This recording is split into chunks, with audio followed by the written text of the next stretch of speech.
কোনো কাজে গেলে ভান্তে সহ যদি যায়,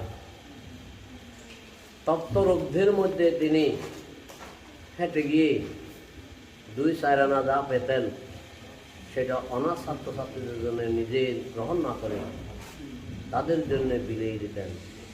কারো খাতা নাই, কারো শাক নেই, কারো প্যান নাই, কারো খাদ্য অবস্থা অভাবে রয়েছে, সেই চিন্তা চেতনা নিয়ে তিনি ছাত্রদেরকে বা সন্তানদেরকে, এতিম সন্তানকে রক্ষা করেছেন।